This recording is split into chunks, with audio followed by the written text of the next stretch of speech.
Uma boa noite a todos. Estão animados? Bastante ou pouco? Amém, louvado seja Deus. Eu estou aqui desde as 5h30 também, queridos, vamos lá. E não consegui descansar, cheguei em casa, eu tenho 3 barrigudinhos lá, daí é papai, daí ajuda a mamãe. Não tem para onde correr, a gente tem que buscar força sempre no Senhor. Amados, é o início deste congresso. Foi apenas o primeiro dia praticamente, ontem foi só assim uma introdução. E hoje parece que a gente já viveu muita coisa, na verdade. Parece que eu estou aqui há uma semana já, de tanto que a gente conversa com pessoas, sermões, aprendizados, é muita coisa boa. Mas passa rápido, não se esqueça disso. Então aproveite ao máximo cada minuto, cada oportunidade para ouvir a palavra de Deus, fazer novas amizades e buscar principalmente um reavivamento no Senhor. Amém? Vocês viram que a gente, como ser humano, a gente vai inventando um monte de coisa, né? Um monte de instrumento, mas a gente faz tudo isso para também alcançar aqueles que não estão aqui presentes. Então eu conto aí com a cooperação de vocês, com a compreensão também. Já está liberado na internet? Já está ao vivo? Eu cumprimento a todos aqueles que estão nos acompanhando também pelas redes sociais. Que Deus abençoe sua vida. E para aqueles que não estiveram presentes na parte da manhã, eu quero fazer apenas uma recapitulação daquilo que estudamos, porque está linkado, está ligado com aquilo que veremos nesta noite. Mas antes de abrirmos a palavra de Deus, como de costume, vamos orar, buscar orientação da parte do nosso Deus. Vamos orar.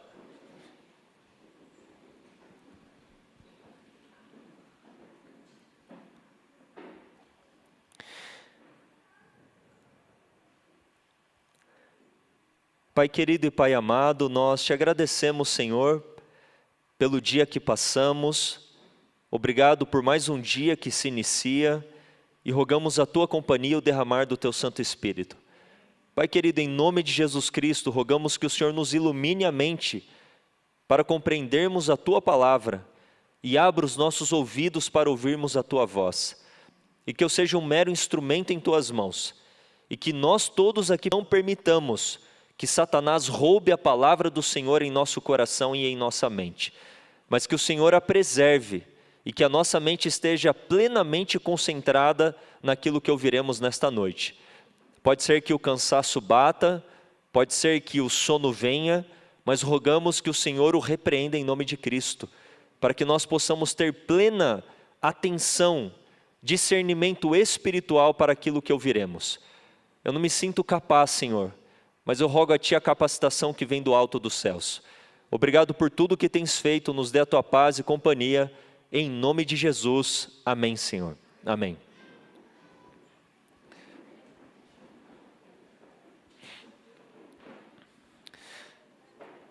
Para aqueles que não estiveram na parte da manhã, apenas uma breve recapitulação. Estamos hoje falando do plano de Deus para o homem. E eu falei que a temática durante o congresso ela é progressiva. Então falaremos do plano de Deus para o ser humano, do plano de Deus para o casal, para a família, para os filhos e assim por diante. E nós hoje cedo falamos a respeito de qual é o tema central da Bíblia.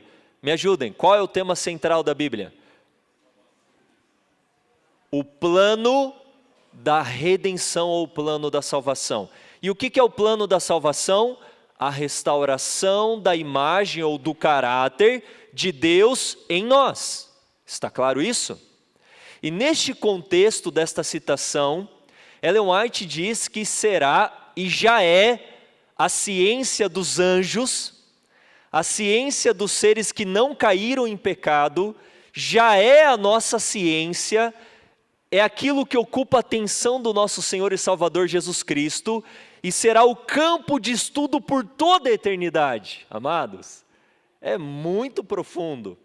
O tema, o plano da redenção, já é a ciência estudada pelo céu e por nós que estamos como peregrinos neste planeta. E será a ciência dos remidos por toda a eternidade.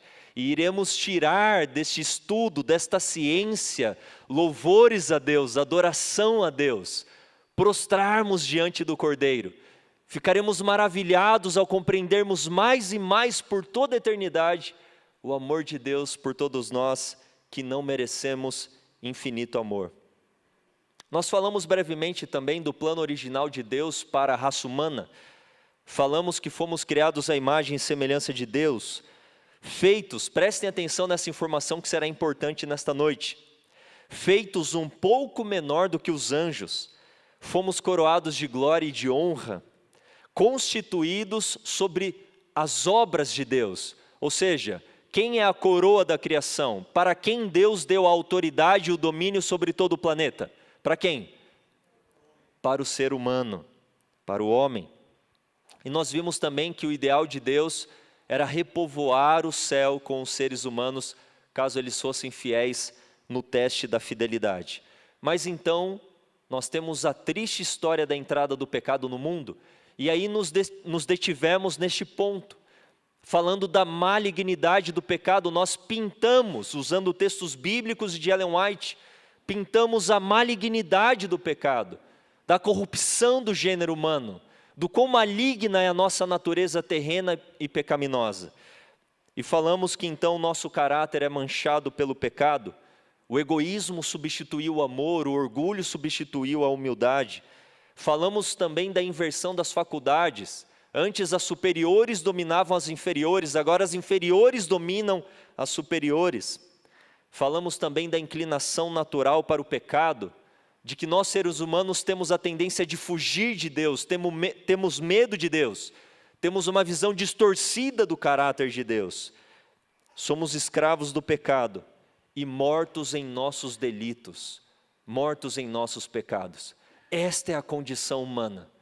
Mas, e eu amo os mas da Bíblia, e eu amo os mas do espírito de profecia, mas Deus interviu, e na intervenção divina, onde havia apenas trevas, agora brilha a maravilhosa luz de Cristo Jesus. E nós analisamos então alguns textos, e eu os tirei do contexto, vocês se recordam disso, de uma maneira proposital, e analisamos a continuidade desses textos. E vimos que Deus tem um plano para nos libertar da natureza terrena, nos libertar da culpa do pecado, do poder do pecado e certamente da presença do pecado. Este é o plano da redenção. E eu quero me deter e me aprofundar, queridos, com vocês nesta noite, nesta temática. Amados, estudando sobre esse tema, em alguns momentos me deu vontade de dar um brado. Sabe assim, quando arde o coração por textos da Bíblia que a gente lê, por textos do Espírito de profecia, é um tema muito sublime e profundo. E eu separei 4 citações de Ellen White, são apenas 4, só que são 4 citações um pouco extensas. Eu sei que num sermão, à noite, estamos cansados, não seria o ideal. Porém, amados, eu não encontrei palavras melhores para expressar essa temática. Então eu quero analisar esses 4 textos com vocês, anotem na Bíblia de vocês, tirem foto, eu posso compartilhar este PowerPoint, mas são os 4 textos mais sublimes, dentre vários textos desta temática, a respeito então do plano da redenção. Estão comigo, amados? Vocês combinam comigo que se bater o sono você vai se colocar em pé ali no corredor, do ladinho? Pode ser? Não durma, por favor. Eu sei que às vezes a minha voz é sonolenta, né? Aquela voz grave e tal, que faz todo mundo dormir. Mas, se coloque em pé ali, por favor, por amor à sua alma, por amor de Jesus a você. Você não pode sair esta noite, de verdade, queridos, não é porque eu estou aqui à frente, é por causa desse tema. Eu estou vibrando, meu coração está assim, estremecendo dentro de mim. E eu quero que o seu coração estremeça juntamente com o meu. É um tema sublime, e eu quero analisar então alguns textos com vocês. Eu deixei um suspense no ar na parte da manhã, né? Em relação à continuação deste texto que fala lá no Caminho a Cristo, página 62, que por nós mesmos é impossível guardarmos a lei de Deus. É impossível satisfazermos as exigências da lei de Deus. E o que a lei exige de nós? Vida justa, caráter perfeito, vida santa. E eu e você temos isto para oferecermos para a lei? Temos? Não temos, então é impossível por nós mesmos. Esta é a nossa condição. Mas, e aí vem os mas maravilhosos da palavra de Deus. O texto continua. Vamos ler. Mas, vamos falar mas, que coisa linda, amados. Ou seja, a história não para por ali, mas, Cristo nos proveu um meio de escape. Viveu na terra em meio de provas e tentações como as que nos sobrevêm a nós. Ou seja, como diz Hebreus, Paulo diz, ele foi tentado em todas as coisas, como nós somos tentados, a nossa semelhança. Viveu uma vida o quê? Essa frase, querido, significa que Cristo, a sua vida, satisfez as exigências da lei. Morreu por nós, em nosso lugar, nós merecíamos a morte eterna, mas Ele morreu por nós. E agora, se oferece para fazer o quê? Remover, purificar, tirar os pecados e dar-nos sua justiça, ou seja, a sua obediência perfeita à lei de Deus. Se vos entregardes a Ele e o aceitardes como vosso Salvador, sereis então, por pecaminosa que tenha sido vossa vida, considerados justos por sua causa. Amados, sim, prestem atenção. Se eu abrisse detalhes da minha vida, vocês ficariam horrorizados. Se naquele telão a sua vida fosse exposta desde o seu nascimento até hoje, todos nós ficaríamos horrorizados. Concordam comigo ou não? Eu não estou me fazendo aqui de uma pessoa melhor que você, e eu não quero que você pense que você é melhor do que eu. Somos todos pecadores. Mas por mais pecaminosa que tenha sido a sua vida, por mais que você tenha se sujado no lamaçal do pecado, se você acreditar em Cristo, no sacrifício dele por você, aceitar o Senhor e Salvador na sua vida, o perdão de Deus por você, por pecaminosa que tenha sido vossa vida, diante de Deus, você será declarado ou declarada justo. Ou seja, o Pai olha para nós através de Cristo Jesus. O meu caráter é defeituoso, eu sou pecador, mas o Pai olha para nós através de quem agora? De Jesus, Ele é perfeito, e eu estou escondido em Cristo. Está claro isso? E eu sou declarado justo, não sendo justo, eu sou declarado justo por Deus. Olha o que diz. O caráter de quem?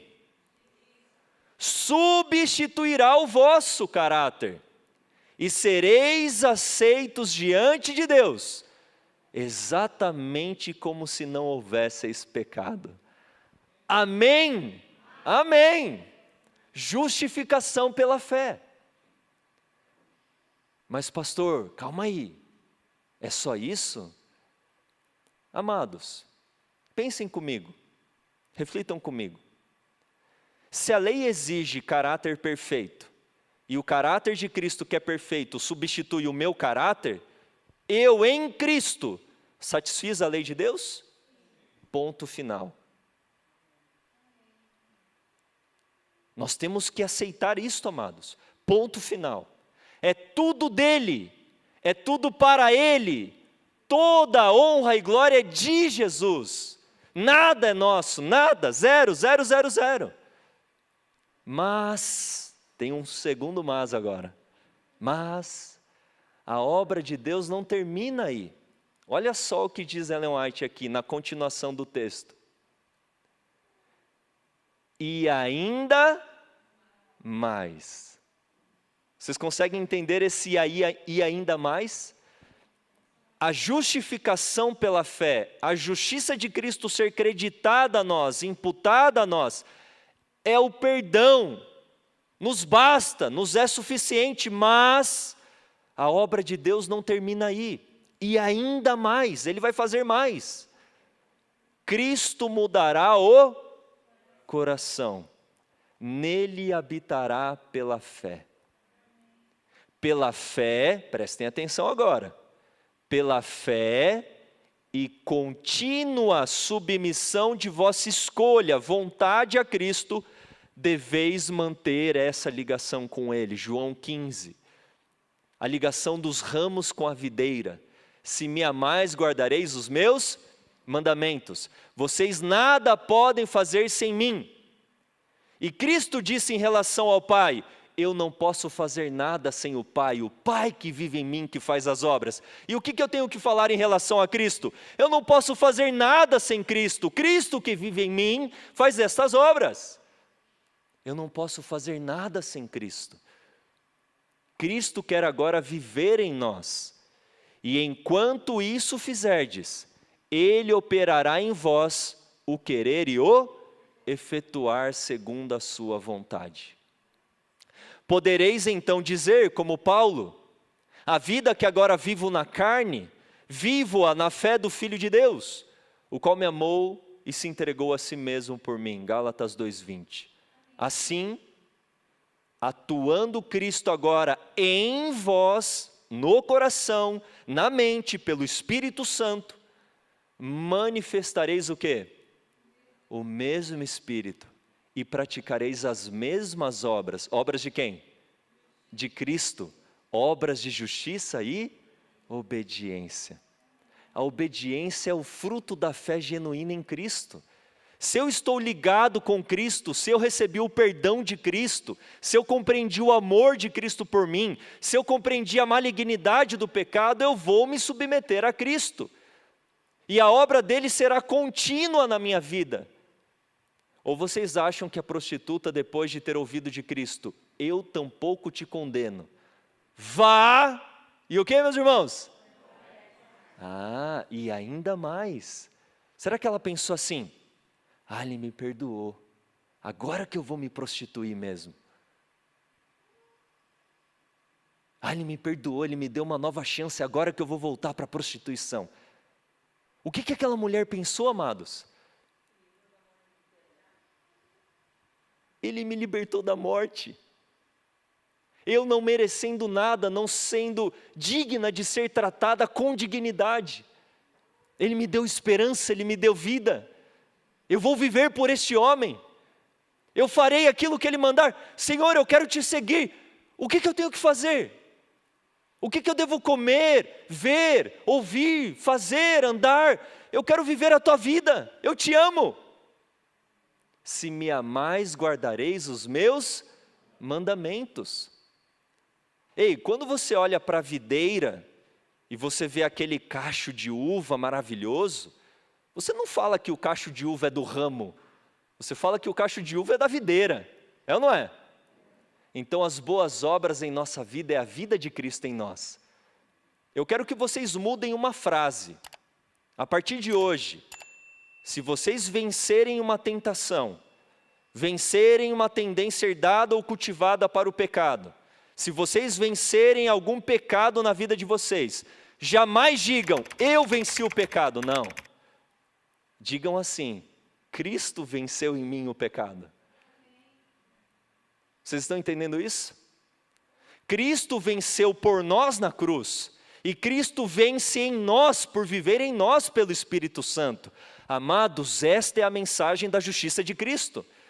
E quando o povo de Deus entender essa mensagem, a terra ficará cheia da glória de Deus. Porque manifestaremos a vida de Cristo, o caráter de Cristo, faremos as mesmas obras. O poder de Satanás em relação à humanidade terá sido rompido. Satanás não quer que você conheça essa mensagem. Por isso que essa mensagem está sendo tão desconhecida, está sendo tão perseguida, está sendo tão distorcida para que não seja entendida, não está sendo pregada. Porque essa, queridos, essa mensagem, essa que vocês acabaram de ler, acabaram de entender, É a mensagem que vai nos preparar para o recebimento da chuva serôdia. É a mensagem que vai nos preparar para o breve advento de Cristo Jesus. Essa é a mensagem. E ela conclui o texto dizendo assim: nada. O que ela diz? Nada temos, pois, em nós mesmos, de que nos possamos orgulhar. Nada. Não temos nenhum motivo para exaltação própria. Nosso único motivo de esperança está no quê? Na justiça de Cristo a nós imputada, e naquela atuação do seu Espírito em nós e através de nós. Aleluia. Amados, esta é a obra da redenção. Esta é a obra da restauração do caráter, da imagem de Deus no homem. É aquilo que Cristo fez por nós e aquilo que Ele quer fazer em nós. É cruz e santuário celestial. É justificação pela fé e santificação que também é pela fé. É cordeiro e sumo sacerdote. Nós, como adventistas do sétimo dia, temos esta visão harmônica desta mensagem. Esta é a justiça de Cristo.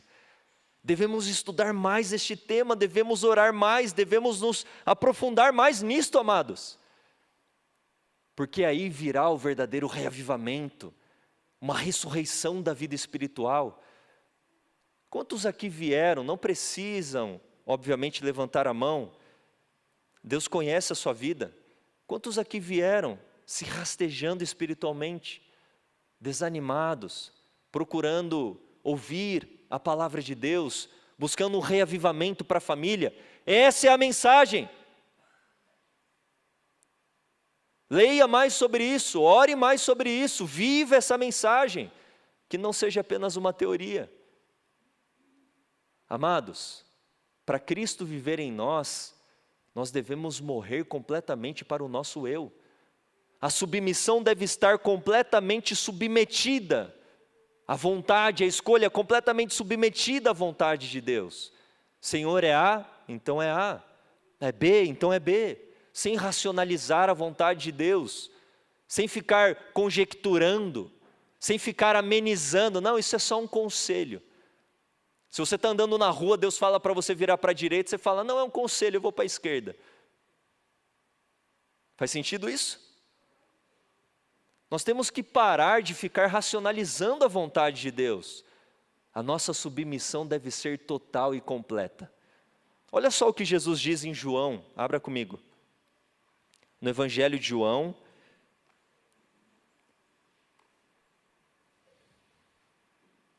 capítulo 5.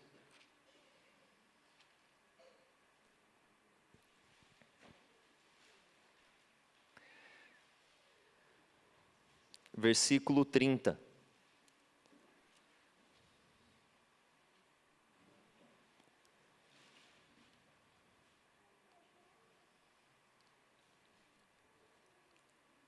Acharam? João 5,30. Quem está falando? Jesus. Eu não posso de mim mesmo fazer coisa alguma. Como ouço, assim julgo, e o meu juízo é justo, porque não busco a minha vontade, mas a vontade do Pai que me enviou. João 6, versículo 38. João 6, 38.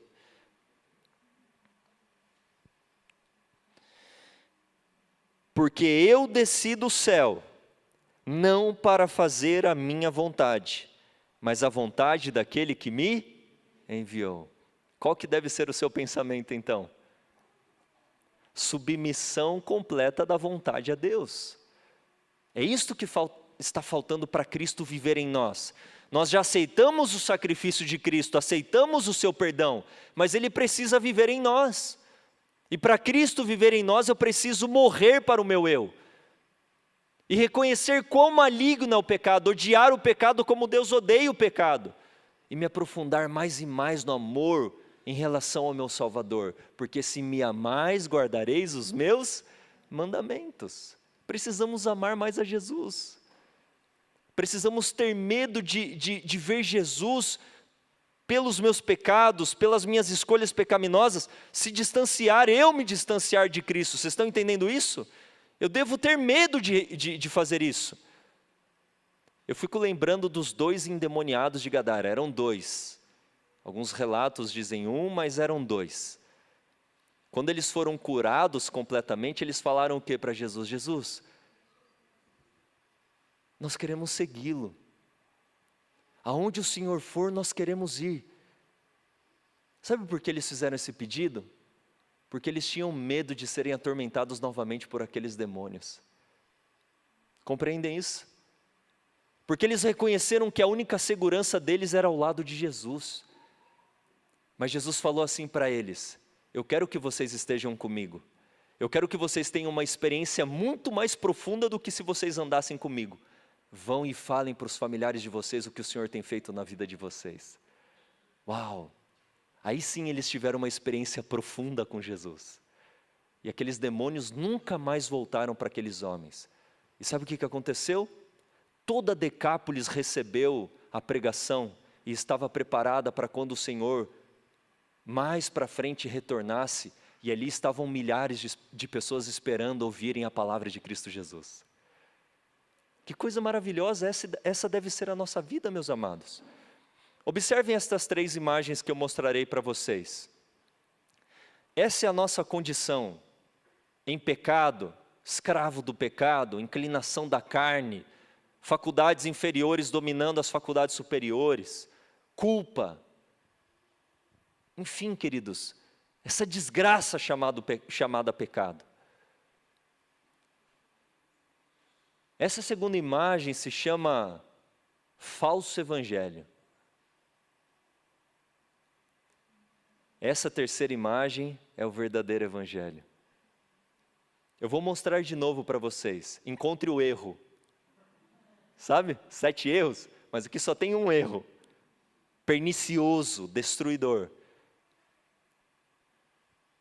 Observaram? Falso evangelho. Verdadeiro evangelho. O falso evangelho vai falar assim: calma aí. A justiça de Cristo, ela vai encobrir os seus pecados.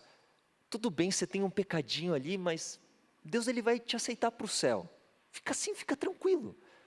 Quando Jesus voltar, ele vai transformar seu caráter, fica sossegado. Sabe quem quer que você acredite nisso? Satanás. Sabe por quê? Porque se Deus levar um pecador para o céu, quem que poderá retornar para o céu? Satanás, e é o que ele quer. Se Deus aceitar uma pessoa que ainda está em pecado, cultivando o pecado, na prática do pecado, no céu, ele vai falar: oh, levou o João, então eu vou também, vou na filinha, estou aqui. Eu quero voltar para a glória que eu tinha, para o domínio que eu tinha. É isso que ele quer. Deus não nos salva em pecado, Ele nos salva do pecado. A justiça de Cristo não é uma capa que encobre pecado, é uma capa que remove pecado. Ele perdoa, mas Ele dá poder para sermos mais do que vencedores. Ele perdoa, mas Ele purifica a nossa vida. Ele transforma o nosso caráter. O caráter de Cristo é imputado sobre nós, substitui o nosso, mas não significa que o nosso caráter não tenha que ser transformado para irmos para as mansões celestiais. O perdão de Cristo é o convite, o título para o céu. Mas a obra que Ele faz de remover o pecado do seu poder é a adaptação para as mansões celestiais. Está claro isso? Este aqui é o verdadeiro evangelho. Ele vai cobrir a nossa nudez com a sua justiça. Neste manto da justiça de Cristo não existe um fio, não existe um fio tecido pela justiça humana. A justiça é plenamente 100% de quem? De Jesus. Esse é o plano de Deus para nós. Eu quero agora avançar na segunda citação de Ellen White, mas antes disso, eu quero analisar um texto bíblico com vocês. Romanos capítulo 8.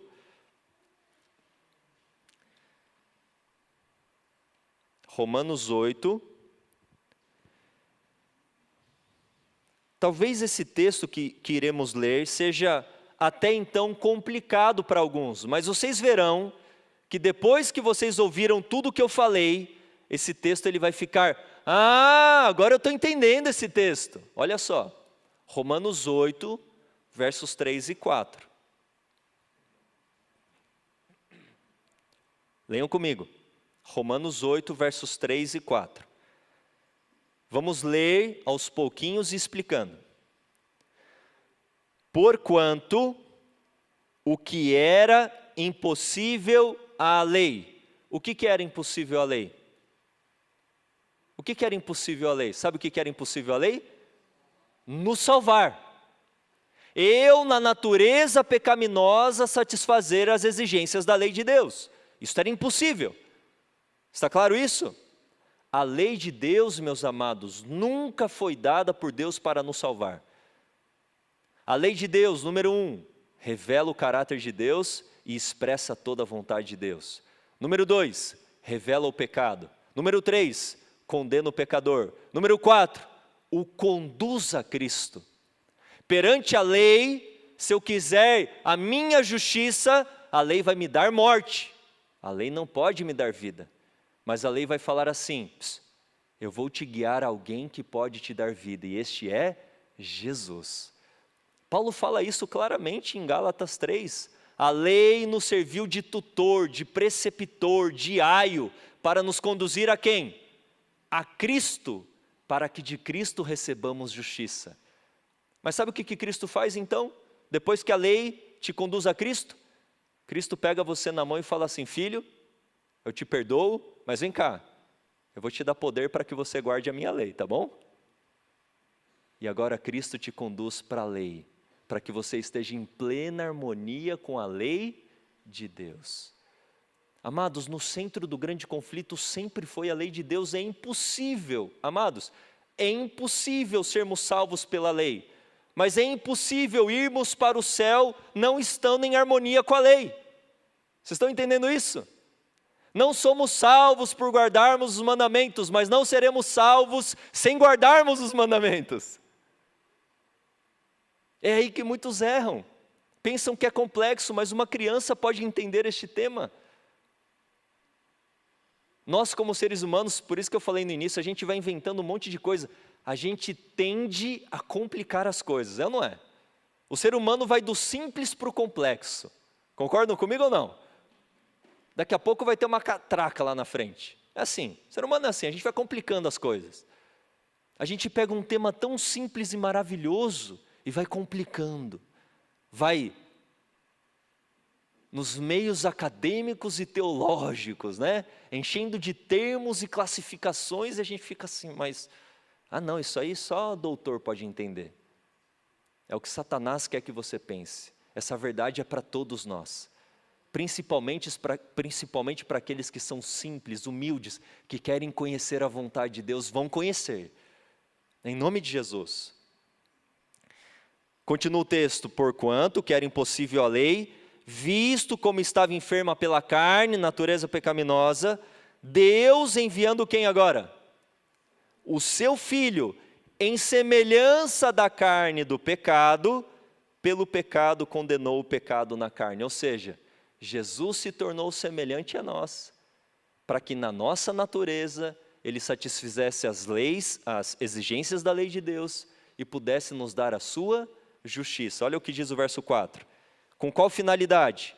Para que a justiça da lei se cumprisse em nós, que não andamos mais segundo a carne, mas segundo o Espírito. Amados, eu quero agora analisar, porque eu não encontro melhores palavras do que as palavras de Ellen White. E eu quero analisar esta segunda citação de Ellen White, que vai destrinchar Romanos capítulo 8. Vamos analisar juntos? Pode ser ou não? Estão comigo? Vamos lá.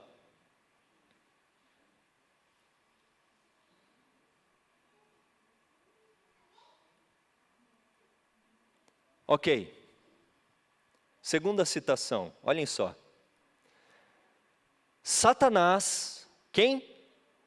O diabo, Satanás, apresenta a lei divina, a divina lei de amor, como uma lei de egoísmo. Declara que nos é impossível obedecer-lhe aos preceitos. E aí, concorda com isso ou não? É possível ou não obedecermos aos preceitos de Deus? Sim ou não? Por nós mesmos é impossível, mas Cristo vivendo em mim é possível. É uma meia, vocês estão entendendo? É uma meia verdade. É impossível os seres humanos guardarem a lei. Opa, em qual contexto? Por mim mesmo ou Cristo vivendo em mim? Por mim mesmo? É impossível. Agora, Cristo vivendo em mim e eu submetendo a minha vontade a Cristo? Sim, é possível, e esse é o Evangelho. Mas Satanás declara, é impossível obedecer-lhe aos preceitos. A queda de nossos primeiros pais, com toda a miséria resultante, ele atribuiu a quem? Ele atribui ao Criador, levando os homens a olharem a Deus como autor do pecado, do sofrimento e da morte. Jesus devia desmentir, patentear esse engano. Olha agora, como um de nós, como o quê? Como um de nós, cumpria a Cristo, dar exemplo de obediência. Exemplo a quem? A você e a mim. Para isso tomou sobre si a nossa natureza e passou por nossas provas. Convinha que em tudo fosse semelhante aos irmãos, Hebreus 2, versículo 17. Se tivéssemos de sofrer qualquer coisa que Cristo não houvesse suportado, Satanás havia de apresentar o poder de Deus como nos sendo insuficiente. Cristo passou por todas as nossas provações. E eu vou mais além, Cristo foi muito mais tentado do que eu e você podemos ser. Muito mais. Agora, se eu passo por uma prova que Cristo nunca passou, na base da tentação eu estou falando, então o poder de Deus seria o quê? Insuficiente. O texto continua. Portanto, Jesus, como nós, em tudo foi tentado, Hebreus 4,15. Sofreu toda a provação a que estamos sujeitos, e não exerceu em seu próprio proveito poder algum que não nos seja abundantemente facultado. O mesmo Espírito, amados, que repousava sobre Cristo, é o mesmo Espírito que quer repousar sobre mim e sobre você. O mesmo poder disponível a Cristo, pelo qual Ele venceu Satanás e venceu o pecado, venceu o eu, é o mesmo poder disponível a mim e a você, sem tirar e nem pôr. 100% igual, 100% igual. Diz Ele, diz Cristo, deleito-me em fazer a tua vontade, ó Deus meu. Sim, a tua lei está dentro do meu coração. Salmos 48. Enquanto andava fazendo o quê? O bem, e curando a todos os aflitos do diabo, patenteava aos homens o quê? O caráter da lei de Deus, e a natureza de seu serviço. Agora leiam comigo, por favor. Leiam comigo, eu não posso ler essa frase sozinho. Sua vida...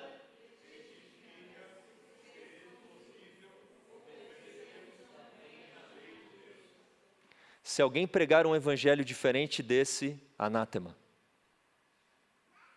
Se alguém falar uma verdade diferente dessa, a tocha que ele está iluminando não foi acesa na tocha de Cristo Jesus, mas nas infernais tochas de Satanás. Vou repetir. Vamos ler de novo para o querido irmão aqui? Sua vida testifica ser possível obedecermos também a lei por nós mesmos? Respondam para mim, por nós mesmos? Não. Pelo nosso poder? Não. Por Cristo vivendo em mim, pela minha submissão da vontade a Deus e pelo poder de quem? De Deus. Amados, quando você entregar plenamente a sua vontade a Deus, a sua vontade se tornará onipotente. Não é uma frase minha, é de Ellen White.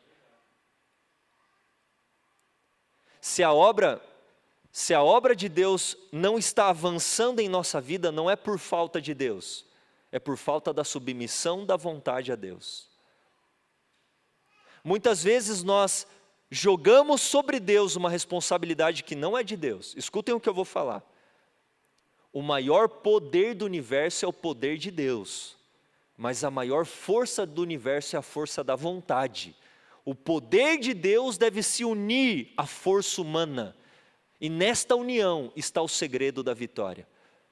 Existe mérito na vontade? Existe mérito em entregar a vontade a Deus? Sim ou não? Existe mérito? O mérito é de Deus porque o poder é dele. Mas Ele não fará uma obra em nós de transformação do coração, de transformação do caráter, sem a submissão da vontade. Porque Deus ele não pode atropelar o livre-arbítrio.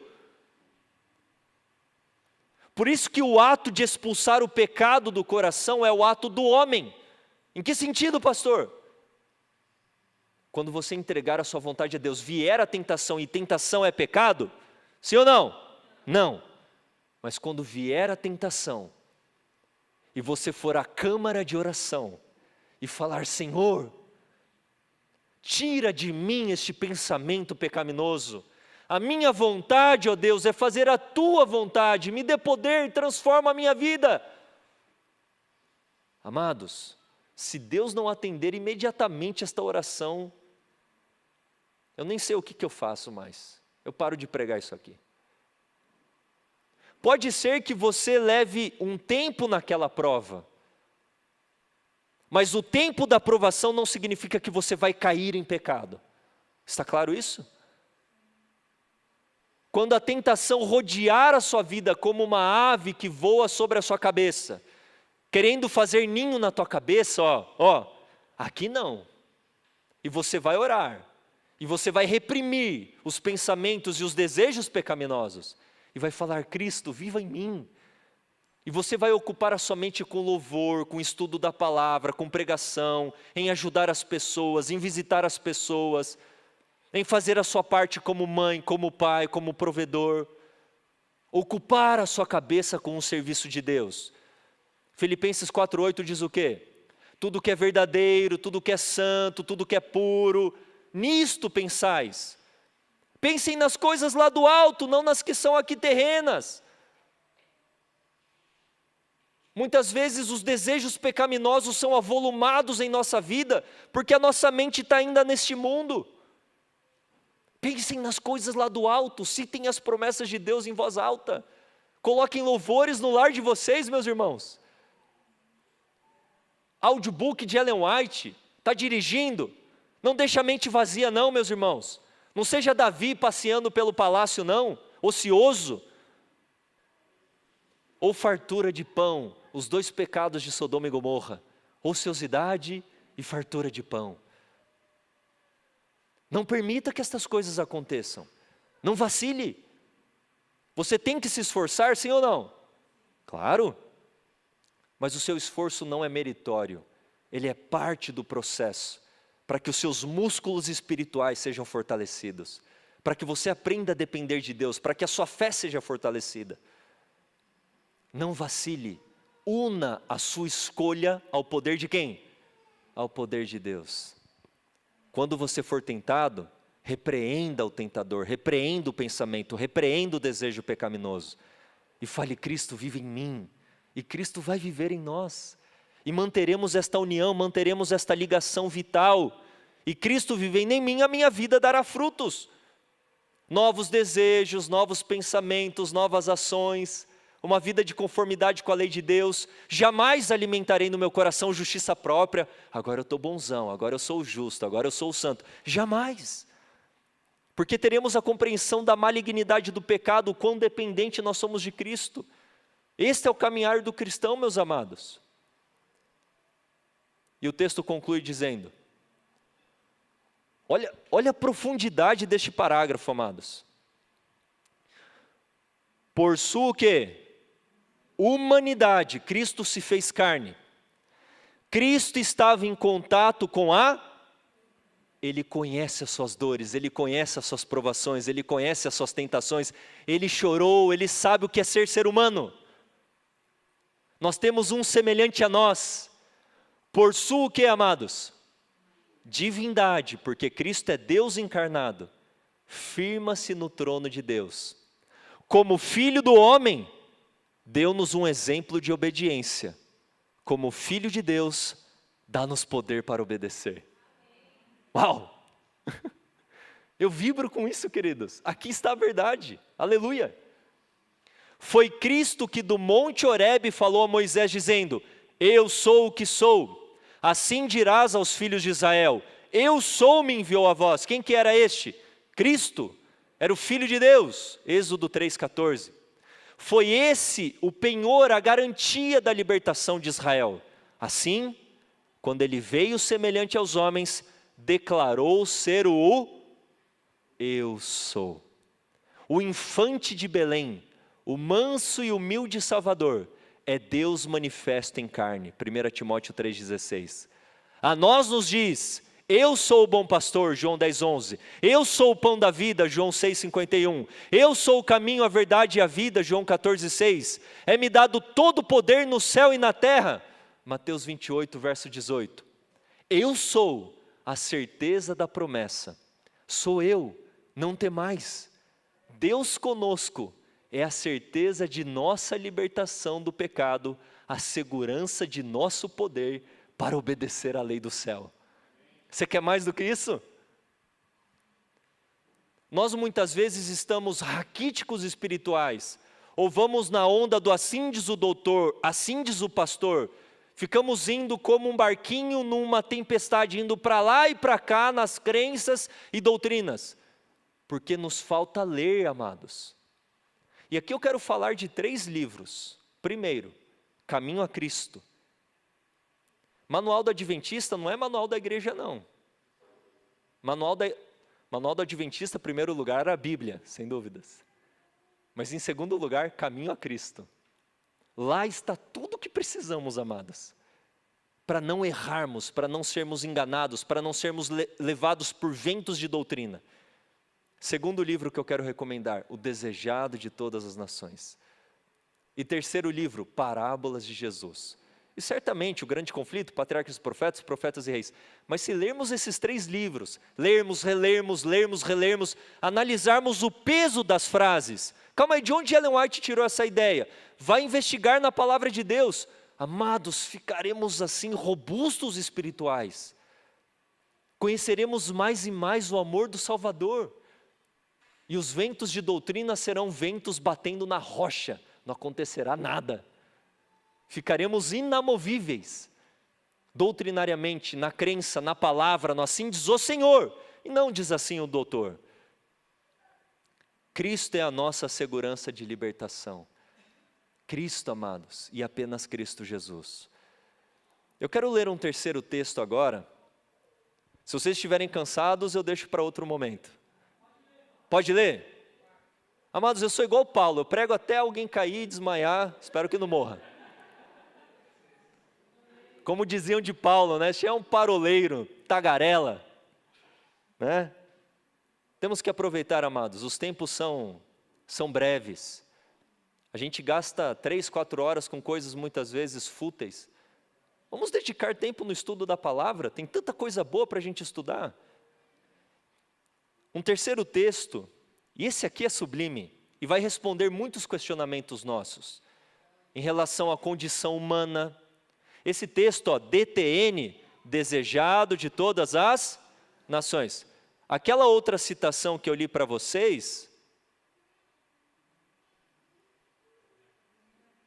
exatamente, aqui está falhando aqui o passador, Caminho a Cristo, página 62 e 63, os livros que eu recomendei para vocês aqui, mas vamos avançar. Eu quero ler uma terceira citação com vocês, que vai falar de algo sublime. Eu acho que de todos os textos de Ellen White é um dos mais profundos. Se eu pudesse falar assim, ó, esse texto é, uau, é esse texto que eu vou ler para vocês. Se segura na cadeira aí, porque é poderoso o negócio. Sério mesmo, de verdade. Não é porque eu estou empolgado não, o texto é poderoso. Estão preparados? Vamos lá. Olha isso. Pela sua vida e morte, Cristo operou ainda mais do que a restauração da ruína produzida pelo pecado. Ou seja, o plano da redenção não é apenas uma restauração da condição edênica de Adão e Eva. Vocês estão entendendo o que ela está falando? Pela encarnação de Cristo, pela vida de Cristo, pela vitória de Cristo, a restauração é uma glorificação da condição humana. Eu vou ler novamente esta frase. Pela sua vida e morte, Cristo operou ainda mais do que a restauração da ruína produzida pelo pecado. Era o intuito de Satanás causar entre Deus e o homem uma eterna separação. Em Cristo, porém, chegamos a ficar em mais íntima união com Ele do que se nunca houvéssemos pecado. Eu confesso que eu vou estudar uns 1000 anos essa frase aqui. E aqui eu quero mostrar algo para vocês. Olhem aqui para minha mão. Deus criou os seres angelicais, os mundos não caídos e nós seres humanos. Vocês estão entendendo isso? Deus, seres angelicais, mundos não caídos e nós seres humanos. O que diz Hebreus 2? Fomos criados um pouco menor que os anjos. Então caímos em pecado. Agora prestem atenção. Deus se tornou como um de nós. E pela morte, pela vida, morte e ressurreição de Cristo, Ele elevou a humanidade ao trono de Deus. Não seremos restaurados um pouco menor que os anjos, seremos agora acima dos anjos. Qual que é a promessa de Jesus para a igreja de Laodiceia? Vocês se assentarão comigo no meu... Isso não é simbólico não, meus irmãos. Isso não é simbólico não. Quem senta no trono é rei. E o que diz Apocalipse em relação aos redimidos? Reinarão com Cristo. Só concluindo o raciocínio, meu irmão. Prestem atenção no que eu vou falar. Quando Jesus diz, vocês erram porque vocês desconhecem as Escrituras. Vocês lembram que os saduceus que não acreditavam na ressurreição tentam envolver Jesus numa polêmica que eles tinham? Uma mulher que era casada com um homem, esse homem morre, e daí ela se casa com seu irmão, porque a lei previa isso. Daí esse irmão morre, ela casa com um terceiro irmão, casa com um quarto, com um quinto. Na ressurreição, de quem que ela será esposa? E o que Jesus responde? Vocês erram porque vocês desconhecem as Escrituras. Nós seremos como os... Muitos pensam, mas a gente não vai ter mais intimidade, nós não viveremos mais como casal. Amados, a função de Deus original para o ser humano não vai ser restaurada como no princípio. A nossa função agora será elevada. Reinaremos com Deus e com Cristo por toda a eternidade. Compreendem isto? Nós estaremos não apenas ocupando 1/3 dos anjos que caíram em pecado, mas nós estaremos acima dos anjos reinando o universo. Darei aqui na minha limitadíssima mente um exemplo. O Diego vai ficar responsável pela galáxia X, o fulano pela galáxia Y, para nós sermos missionários para aquelas criaturas criadas por Deus. Falaremos da graça, do que é ser um pecador perdoado, redimido e transformado. A missão na terra apenas começou, meus amados. Seremos missionários por toda a eternidade.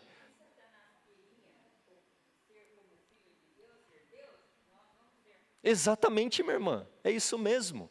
Pelo fato de Deus ter se tornado um ser humano, a humanidade foi elevada até o trono dos céus. É exatamente o que diz em Efésios 2, verso 6. Vamos ler? Abram comigo a Bíblia de vocês em Efésios 2, 6. Meu irmão, por favor, pode perguntar.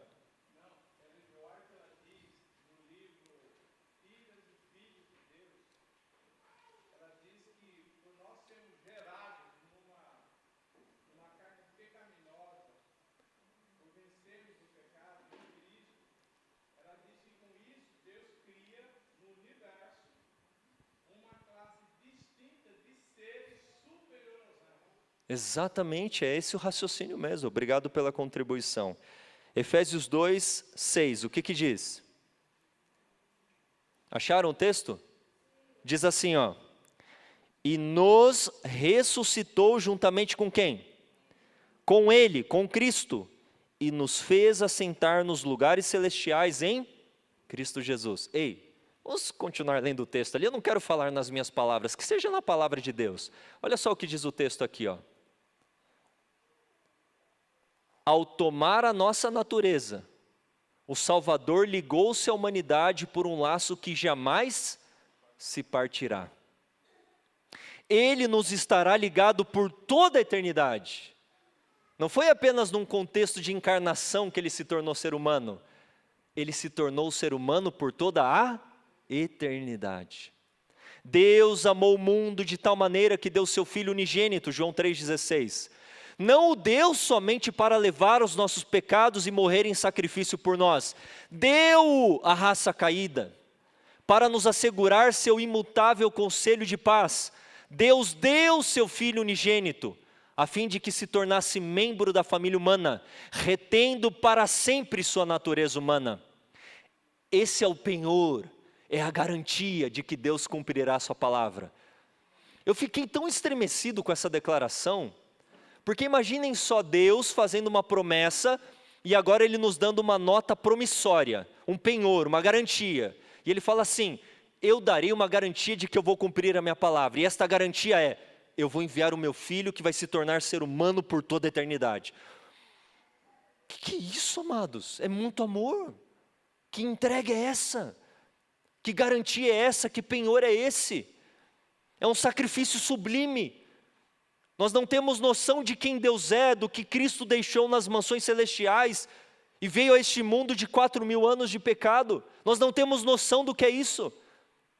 Por isso que quando chegarmos aos céus, nos prostraremos de joelhos e lançaremos nossas coroas a seus pés e falaremos, Senhor, que é isso? Que amor é esse? E aquilo não vai caber no peito. E então os dedos vão dedilhar na harpa e os louvores serão entoados a Cristo. Digno é o Cordeiro. Esse é o cântico, amados. Um menino nos nasceu, um filho se nos deu, e o principado está sobre os seus ombros. Deus adotou a natureza humana na pessoa de seu filho, levando a natureza humana ao mais alto céu. Ei, um semelhante a mim e a você está na presença de Deus o Pai agora. Um ser humano. Assim, ó, um ser humano que sabe o que é ser tentado, que sabe o que é ser provado, que conhece as nossas lágrimas, dores e tentações. É Ele que está lá. Ele não mudou, Ele é o mesmo. Aquele que abençoava crianças, aquele que curou leprosos, restaurou vista aos cegos, fez coxos andarem. É o mesmo Jesus, ontem e hoje e para sempre. É Ele que está lá no céu. Por isso que devemos adentrar, Hebreus 4, com ousadia, com intrepidez, no santuário celestial, porque um semelhante a nós está lá intercedendo por nós. Você quer mais o quê? O que eu mais quero? É o Filho do homem que partilha do trono do universo. É o Filho do homem cujo nome será maravilhoso, Conselheiro, Deus forte, Pai da eternidade, Príncipe da paz, Isaías 9,6. O eu sou é o árbitro entre Deus e a humanidade, pondo a mão sobre ambos. Aquele que é santo, inocente, imaculado, separado dos pecadores, não se envergonha de nos chamar irmãos. Não se envergonha de nos chamar irmãos. Em Cristo, se acham ligadas a família da terra e a do céu. Cristo glorificado é nosso irmão. O céu se acha abrigado na humanidade, e esta envolvida no seio do infinito amor. Uau! Aleluia! Louvado seja Deus, amém! Desejado de todas as nações, página 13, é o primeiro capítulo daquele livro. Tão profundo. Queridos, isso não pode ter sido escrito, não tem como. por uma mente meramente humana apenas, é inspiração divina, do começo ao fim. O maior dos teólogos não poderia ter sido tão preciso, tão profundo e ao mesmo tempo tão simples. É impossível. Quando eu leio outros autores, parecem crianças escrevendo perto de Ellen White. Não tem como, queridos, olha a profundidade de cada frase. É muito amor, amados, é muito amor. E eu quero terminar com este pensamento na quarta citação, é um apelo. Hoje, o espírito de profecia fará o apelo. As perguntas partirão do espírito de profecia. Eu não vou falar mais nada, estou falando demais já. A minha intenção era apenas ficar lendo os textos. Olha só os apelos do espírito ao coração. O coração de quem? De Deus. Anseia por seus filhos terrestres com amor mais forte que a morte.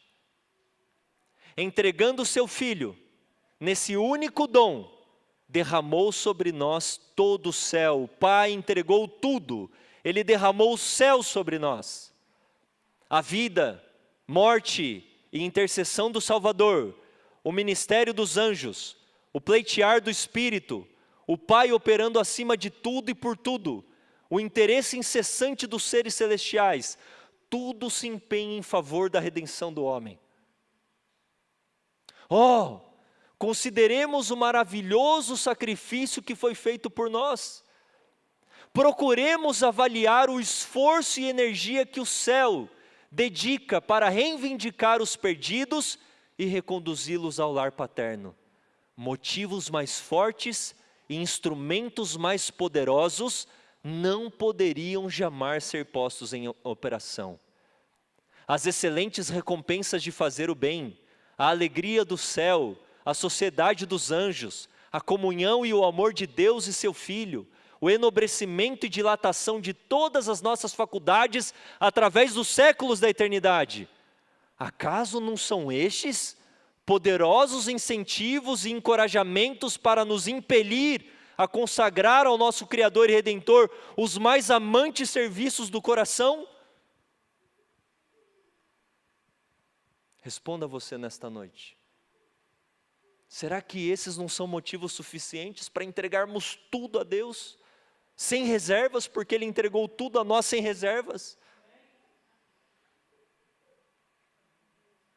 E por outro lado, os juízos divinos pronunciados contra o pecado, a inevitável retribuição, a degradação do nosso caráter e o final aniquilamento, a destruição, morte eterna, são nos apresentados na palavra de Deus com qual finalidade? De nos advertir contra o serviço de Satanás. Ei, esse caminho não compensa. Olha tudo que Deus tem prometido e feito. Ei, este caminho aqui, de Satanás, do pecado, esse caminho não compensa. É um pai que está exortando o seu filho, que ama muito. Não deveríamos considerar a misericórdia divina? Que mais poderia Deus fazer por você, por mim? Relacionemo-nos, pois, devidamente com aquele que nos amou com maravilhoso amor. Prevaleçamo-nos dos meios que nos foram providos para sermos transformados à sua semelhança e restaurados à comunhão com os anjos ministradores, à harmonia e comunhão com o Pai e o Filho. Qual é a decisão que você toma nesta noite? Sua vida não pode ser a mesma a partir de hoje. Eu, em nome de Jesus, diante de vocês, não quero dizer como Pilatos, mas quero dizer como Ezequiel: o sangue de vocês não cairá sobre mim. Nós somos todos aqui nesta noite indesculpáveis por tanta revelação, tanto amor, tanta luz a respeito deste tema. Não podemos continuar como chegamos aqui, a nossa vida precisa ser diferente. Porque esta verdade ou chega para nos dar vida, ou ela chega para nos dar morte. O que você escolhe, vida ou morte? Escolha a vida para que você viva em nome de Jesus, amém? Que Deus abençoe a todos nós. Vamos neste momento fazer uma oração. E eu quero terminar cantando um hino. Não estava no programa, mas eu quero cantar um hino com vocês. Vamos orar primeiramente, vamos falar com o Senhor.